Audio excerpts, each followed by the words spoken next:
Bonjour, je m'appelle Mickaël, je suis formateur à l'ECF de Clermont-Ferrand. Aujourd'hui, on va parler d'un sujet qui terrorise certains candidats et même certains automobilistes. Je voulais parler du créneau. Le créneau, c'est une manœuvre que certains peuvent trouver compliquée pour plusieurs raisons. Dans un premier temps, au niveau du gabarit, que certains peuvent avoir du mal à estimer, le manque de visibilité lors de la marche arrière, la crainte de gêner certains autres usagers et au niveau technique, savoir à quel moment commencer à braquer et contre-braquer.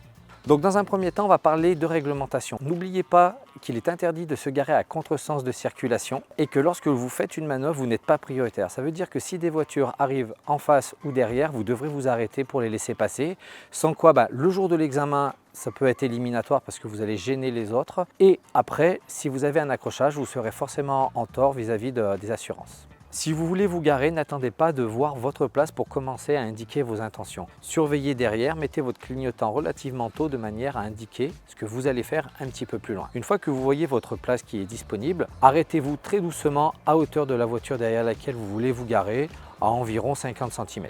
Une fois que vous voulez commencer à reculer, dans un premier temps, il va falloir vérifier qu'il n'y ait personne autour de vous. Donc regardez devant, dans les rétroviseurs, dans votre angle mort.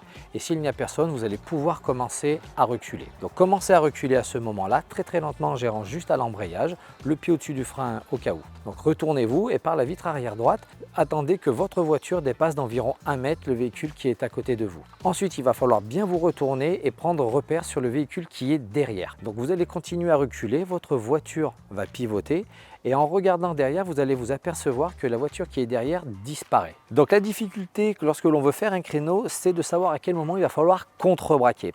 Mon secret, c'est de me retourner et de ne commencer à contre-braquer que lorsque je ne verrai plus la voiture qui est derrière moi dans la vitre arrière. Donc à ce moment-là, ralentissez votre voiture, contre-braquez très vite vos roues et votre voiture va commencer à rentrer. Vérifiez que le nez ne passe pas trop près du véhicule qui est devant. Si c'est toujours bon, continuez à reculer très lentement, vérifiez derrière. Une fois que votre manœuvre sera terminée, vous n'aurez plus qu'à mettre votre point mort, votre frein à main pour montrer que vous avez terminé et immobilisé votre voiture. Dans tous les cas, ne vous mettez pas la pression. Si jamais ça ne rentre pas du premier coup, c'est pas très grave. L'essentiel, c'est d'assurer la sécurité. Si vous devez ravancer légèrement pour vous y reprendre, c'est pas un problème. Vaut mieux prendre son temps que de faire une fausse manipulation et de toucher éventuellement un véhicule devant ou derrière. N'oubliez pas qu'il est interdit également de monter sur les trottoirs. Si vous appuyez contre, c'est pas méchant. Vous devrez juste qu'à avancer un petit peu, aligner votre voiture juste le long du trottoir. Maintenant, vous êtes un pro du créneau et si le créneau tombe le jour de votre examen, c'est dans la poche. Voilà, j'espère que cette vidéo vous a plu. Si c'est le cas, n'hésitez pas à la liker et abonnez-vous à notre chaîne. Si vous souhaitez que l'on traite d'autres sujets, n'hésitez pas à les indiquer dans les commentaires.